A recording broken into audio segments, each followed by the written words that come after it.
Friend, welcome to UKD study. Lucent की जो श्रृंखला स्टार्ट हुई थी उसे आगे बढ़ाते हुए आज बात करते हैं विदेशी यात्रियों से मिलने वाली प्रमुख जानकारी की। तो सबसे पहले यूनानी रोमन लेखक की बात करते हैं। तो टेसियस ईरान का राजवैद्य था और भारत के संबंध में इसका विवरण आश्चर्यजनक कहानियों से परिपूर्ण होने के कारण अविश्वसनीय रहा है। फिर हम बात करते हैं हेरोडोटस की। तो हेरोडोटस को इतिहास का पिता कहा जाता है। इन्होंने एक पुस्तक लिखा जिनका नाम हिस्टोरिका है। हिस्टोरिका इनकी पुस्तक है, उसमें भारत एवं फारस के संबंध का वर्णन है। इन्होंने डेल्टा का खोज भी किया है। आगे बात करते हैं सिकंदर की।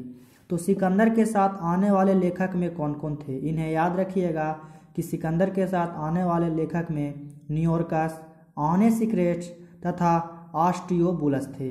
सबसे पहले बात करते हैं कि भारत पर सिकंदर आक्रमण कब किया था। तो 326 ईसा पूर्व में भारत पर सिकंदर ने आक्रमण किया और 325 ईसा पूर्व में वे भारत से लौट आया।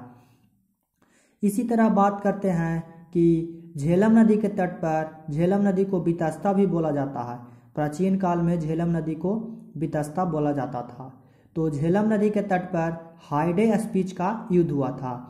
तो हाइडे स्पीच का युद्ध हुआ था, किनके बीच हुआ था। तो सिकंदर थे और एक था पोरस। तो सिकंदर और पोरस के बीच युद्ध हुआ था, हाइडे स्पीच का युद्ध। और किस नदी के तट पर हुआ था? तो झेलम नदी के तट पर हुआ था। और झेलम नदी को बितस्ता भी बोला जाता है, इसीलिए इसे बितस्ता के युद्ध के नाम से भी जाना जाता है। आप जरूर इसे याद रखें। और एक और याद रखें बात कि सिकंदर था वह किस नदी को पार करने से मना कर दिया था। तो सिकंदर ब्यास नदी को पार करने से मना कर दिया था। अब आगे बात करते हैं मेगास्थनीज की। तो मेगास्थनीज किसका राजदूत था? तो सेल्यूकस निकोटर का मेगास्थनीज राजदूत था। अब बात करते हैं सेल्यूकस निकोटर कौन था। तो सेल्यूकस जो निकेटर था वह सिकंदर का सेनापति था। सिकंदर का सेनापति था सेल्यूकस निकोटर और सेल्यूकस निकोटर का राजदूत कौन था? मेगास्थनीज था। और मेगास्थनीज किसके दरबार में भारत आया था? तो चंद्रगुप्त मौर्य के दरबार में वह भारत आया था। और जब भारत आया तो वह पुस्तक लिखा इंडिका, और इंडिका पुस्तक लिखा जिसमें भारतीय समाज को 7 वर्गों में विभाजित कर दिया। और इंडिका पुस्तक से किसकी जानकारी मिलती है? तो चंद्रगुप्त मौर्य के शासन यानी मौर्य वंश के जितना भी समाज है एवं संस्कृति के विषय में इसमें जानकारी मिलती है। अब बात करते हैं डाइमेकस की।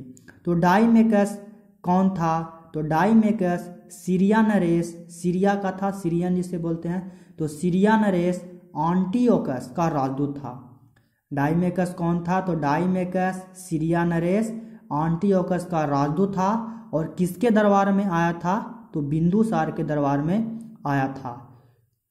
उसी तरह से बात करते हैं डायनोसियस की। तो ये मिस्र का था। डाइमेक्स था जो सीरिया का था और डायनोसियस था जो मिस्र का था। डाइमेक्स जो था सीरिया का था और एंटियोकस का राजदूत था। इसी तरह से डायनोसियस की बात करते हैं तो ये मिस्र का था और टालमी फिलाडेल्फस के राजदूत था। वो आया था बिंदुसार के दरबार में। और ए आया बिंदुसार के बाद कौन किसका शासन आता है मौर्य वंश में? तो अशोक का आता है। तो ए आया था अशोक के शासनकाल में। डाइमेक्स सीरिया नरेश एंटियोकस का राजदूत था जो बिंदुसार के दरबार में आया था। और डाइमेक्स से जो बिंदुसार थे वह भारत के लिए अंजीर, दार्शनिक ये सब की मांग की थी। डायनोसियस की बात करते हैं तो डायनोसियस मिस्र के टॉलमी फिलाडेल्फस का राजदूत था और अशोक के शासनकाल में भारत आया था। इसके बाद बात करते हैं टॉलमी की।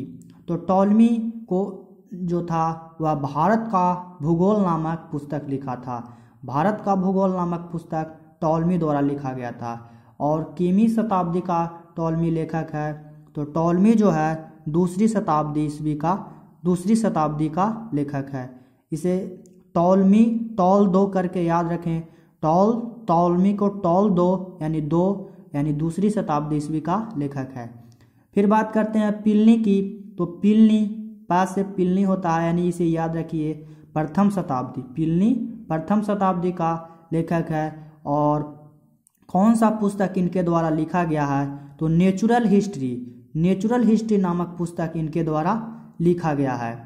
अब बात करते हैं पेरिप्लस ऑफ इरिथियंसी। यह एक ऐसी पुस्तक, पेरिप्लस ऑफ इरिथियंसी पुस्तक का नाम है और इनके लेखक की जानकारी अभी तक नहीं मिला है कि इनके लेखक कौन है। और यह पुस्तक 80 ईस्वी का है और इसमें जितना भी हिंद महासागर की यात्रा पर आया था, इनके जो लेखक था वह हिंद महासागर की यात्रा पर आया था और इसने उस समय के भारत के बंदरगाहों तथा व्यापारिक वस्तुओं के बारे में जानकारी दिया था। अब बात करते हैं चीनी लेखक की। तो चीनी लेखक जितने हैं उनका क्रम आप जरूर याद रखिएगा, इनका क्रम सजाने के लिए पूछ दिया जाता है। तो चीनी लेखक में पहला लेखक फाहियान का नंबर आता है। तो फाहियान कितना ईस्वी में भारत आया था, तो 405 ईस्वी में भारत आया था। और किसके दरबार में आया था, तो चंद्रगुप्त द्वितीय के दरबार में यह भारत आया था। चंद्रगुप्त द्वितीय को विक्रमादित्य के उपाधि से भी जाना जाता है। तो फाहियान 405 ईस्वी में भारत आया और चंद्रगुप्त द्वितीय या चंद्रगुप्त विक्रमादित्य के दरबार में भारत आया था। और इसने किस प्रदेश की जनता को सुखी एवं संपन्न बताया, तो मध्य प्रदेश के समाज को सुखी एवं संपन्न बताया था। आगे बात करते हैं संयुगन की। तो संयुगन कितना ईस्वी में भारत आया था, तो 518। पहला नंबर पर फाहियान का आता है, दूसरा नंबर पर संयुगन का आता है। तो संयुगन 518 ईस्वी में भारत आया था और भारत में इसने अपने 3 वर्षों की यात्रा में बौद्ध धर्म की प्राप्तियां एकत्रित किया था। फिर बात करते हैं हेनसोंग की। तो हेनसोंग 629 ईस्वी में भारत आया था और 645 ईस्वी तक भारत में रहा, यानी 15 वर्ष कुल मिलाकर के ये भारत में रहा। और हेनसोंग किसके शासनकाल में भारत आया था, तो हर्षवर्धन के शासनकाल में यह भारत आया था। और जब भारत आया तो किस विश्वविद्यालय में यह अपना अध्ययन यानी पढ़ाई शुरू किया, तो नालंदा विश्वविद्यालय में अपना पढ़ाई शुरू किया। और पढ़ाई शुरू करने के बाद इसने CU की नामक पुस्तक लिखा। CU की पुस्तक लिखा और जिस समय हेनसोंग नालंदा विश्वविद्यालय में पहुंचा, उस समय वहां का कुलपति का नाम क्या था, तो उस समय कुलपति का नाम आप याद रखिएगा सीलभद्र उसके कुलपति का नाम था। और हेनसोंग के बारे में कहा जाता है कि इसे नीति का पंडित और यात्रियों का राजकुमार के नाम से भी जाना जाता है। हेनसोंग को नीति का पंडित और यात्रियों के राजकुमार के नाम से जाने जाते हैं। अब बात करते हैं इत्सिंग की। तो इत्सिंग जो था वह 7वीं शताब्दी के अंत में, यानी 7वीं शताब्दी के अंत में भारत आया और इसने अपने विवरण में नालंदा विश्वविद्यालय, विक्रमशिला विश्वविद्यालय तथा अपने समय के भारत का वर्णन किया है। तो इन चारों को आप याद रखिएगा क्रम से। पहला नंबर पर फाहियान 405 ईस्वी में चंद्रगुप्त द्वितीय के दरबार में आया और मध्य प्रदेश की जनता को सुखी बताया। संयुगन की बात करते हैं तो 518 ईस्वी में। हेनसोंग की बात करते हैं तो हेनसोंग 629 में आया, 645 में गया, टोटल 15 वर्ष तक रहा। हर्षवर्धन के शासनकाल में आया था और बिहार के नालंदा में स्थित नालंदा विश्वविद्यालय में अध्ययन किया। जिस समय वह अध्ययन किया था उस समय वहाँ के कुलपति सीलभद्र थे। उन्होंने एक CU की पुस्तक लिखा और इन्हें यात्रियों का राजकुमार तथा नीति का पंडित भी कहा जाता है। इत्सिंग की बात करते हैं तो इत्सिंग 7वीं शताब्दी के अंत में भारत आया था, तो ये आप याद रखिएगा। अब बात करते हैं अरबी लेखक की।